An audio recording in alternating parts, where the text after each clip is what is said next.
I now call on the brother of the beaten man from Sterling Woods, Joe Gualtieri. Thanks, Joe.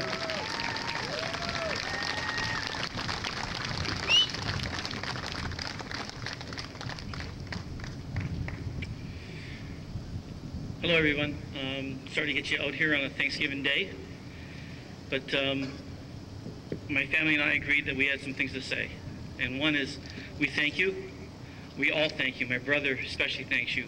Thanks for all the considerate thoughts, prayers, flowers, kind words, emails, phone calls, you name it, we've received it, and he just loves it. He was overwhelmed by all that support, and the rest of my family is too, so we wanted to say thank you. We've had offerings of goodwill and from all over Ontario, all over Canada, and it's just amazing. Even people from the Native community, and I wanted to thank them too. We've also want to thank the police, the RCMP, the OPP, that are doing a diligent job in trying to find the individuals who attacked my brother. Although there's 3 warrants that are issued, there was a lot more than 3 people involved. It's make-believe to believe that this is 3 young youths that attacked my brother and did this to him. It wasn't. It was a lot of them. But they have good DNA evidence against at least 3, and we hope that at least those will come to justice. I wanted to give you an update on my brother himself.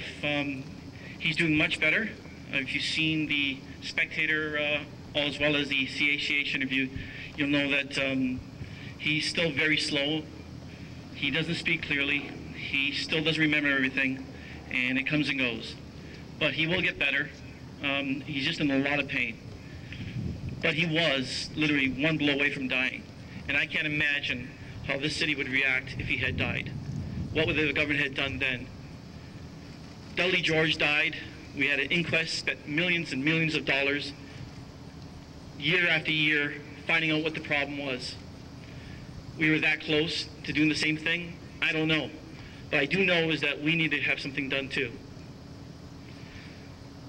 We understand, my family understands, my brother understands, finally understands how all of you here feel, how you live in this community. I was just amazed what you guys go through. Hearing that speech of that young girl and what she has to go through. Hearing from other residents, 19 months of hell. My family's going through 1 month of hell. You've gone through 19. And nobody's come to the plate. Nobody's standing up. Nobody's doing anything. And we feel compelled to come up and say something, to get together, to say that we feel the same as you do now. And I won't let this go. My family won't let this go. My brother won't let this go. We want answers. We want you to be heard. This is a great forum, and we thank Gary and Mark for giving us this forum to allow us to communicate, so I want to thank them.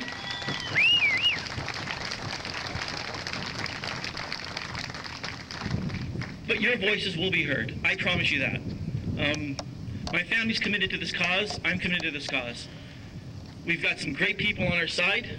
We will get to the bottom of this. But again, I thank you because I have no idea what you've gone through till now, till recently, and I appreciate that. What we're asking for today, officially, we've announced it a few days ago, is that we're looking for a public inquiry.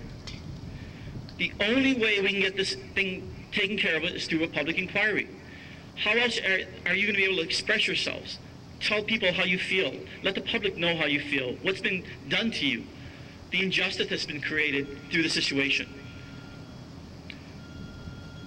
I hope that somebody takes up this challenge. I know I've heard from some of the government leaders saying that they want one too. I haven't heard them being too vocal with the media. I hope today is the official day that we can start asking for a public inquiry into Caledonia. I hope you guys are all behind us on that.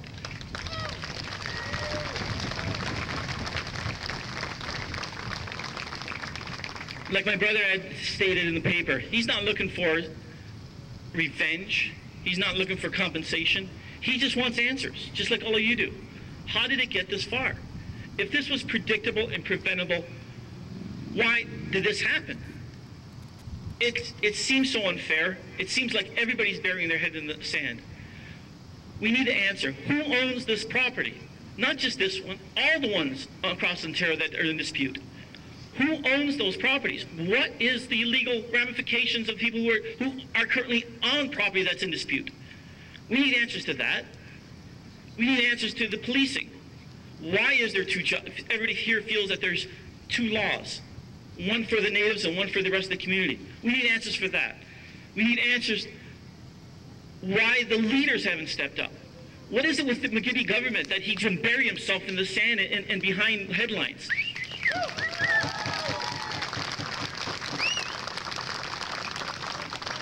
It is so frustrating to see the leader of the provincial government come to this community just down the road and ignore the situation.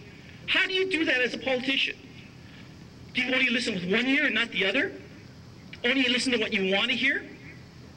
I'm telling you, Mr. McGuinty, and every other leader out there, we will be heard. Maybe not today, but we will get to you.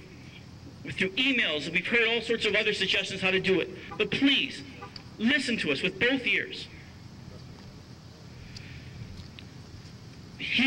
The Premier had said that this problem is up to the developers and the Native community to negotiate. It is not. No developer I know wants this ball. Hand it back to McGuinty. All developers out there should be calling him and saying, we don't want to negotiate. We have no authority to negotiate. We have no qualifications to negotiate. We haven't got the money to negotiate. This is a long-standing problem that goes past when we took over this land or somebody else did. So please, Mr. McGuinty, don't bury your head anymore. The developers don't want this issue. They just passed a resolution, a provincial resolution, I think also a Canadian resolution under the Bill Association, saying they don't want this ball. Take it back. Lead with it. Do something with it.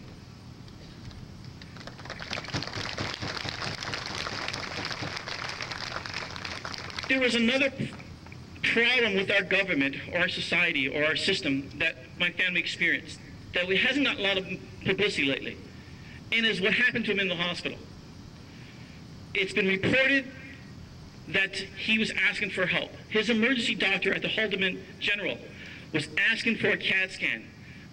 My brother was in such critical condition that he called himself every hospital available with a CAT scan to take him. Please, he said, we needed answers. I heard him on the phone begging and pleading, and no hospital would accept him. None. The only hospital accepted him was with the condition that he would be with them in the ambulance, brought to the hospital, stayed beside him after the exam, would treat him. Didn't know how he was going to treat him, but gave the commitment that he would treat him in the gurney, in the hallway. That's ridiculous for a first-class society like ours. It's not a third-world society. Why are we treated that way?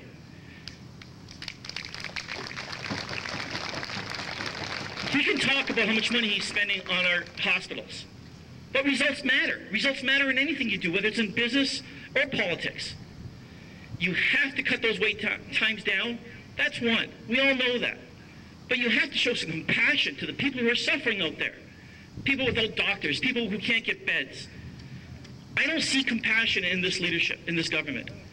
I'm looking for compassion in somebody out there. So please, hear us. Hear our call. Hear our call now. Hear our call in the future. Please contact your individual MPs, MPPs. Whether you're liberal or conservative, it doesn't matter. Let them know how you feel. Whether the liberals or the conservatives get in government, they need to know how you feel. I'm appreciative of the fact that we have the media here, because, and trust me, my family does too. We need your help. We need to get this message across. It's not a Caledonia issue anymore. It's a provincial issue. It's a Canadian issue.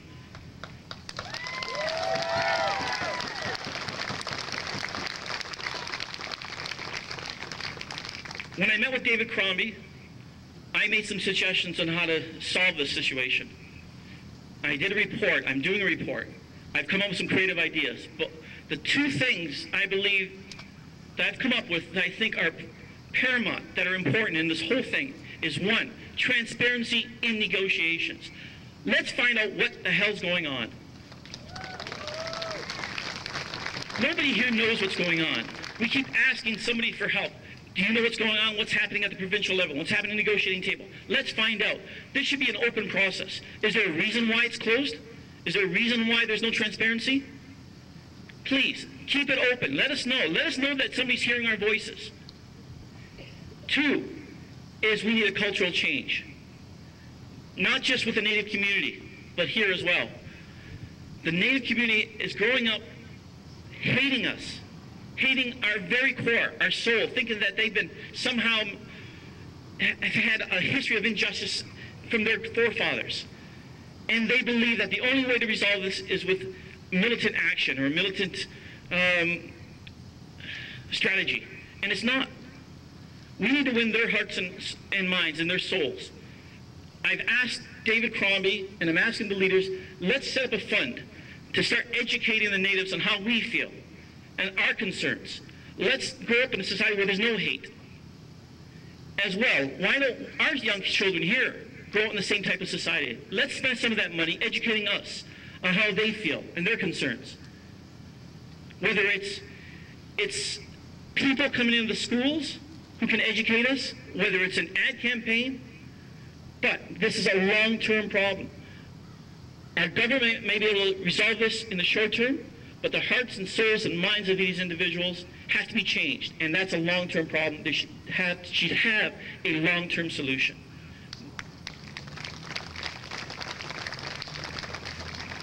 One of the concerns I know a lot of you have out there is that we don't know how much money has been spent towards the Native community. I keep hearing we give them welfare money, we give them grants and loans. There's money accumulating. I heard a report that we spent almost $250 million here in Caledonia itself. Well, I would like to know how much of my money, the taxpayers' money, is going towards their cause. And if so, then let's deduct that from whatever they claim is theirs.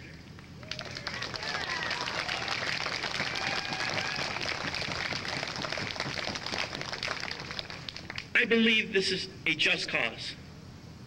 I believe in what all you want to accomplish here. My family would like to say, though, we don't believe in civil disobedience. We believe we're above that. We can rise to the occasion. We're better than that. So please, understand, from at least my family's point of view, we support everything you're doing. We want no violence. We want you to talk with your hearts and your mind. Be calm, be rational. Also, we want to thank you on this Thanksgiving Day. Well, I love the idea that you guys could have had something else to do today and you came here to support us. I appreciate it very much. So I'm grateful. I'm thankful for all of you. I'm thankful my brother's alive. I'm thankful that we have our friends and our community and our support amongst all of you. Thank you so much.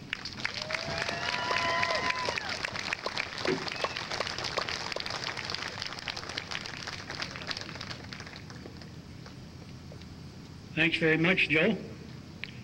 That was a great oration and a lot of fact. And thanks very much. I'd like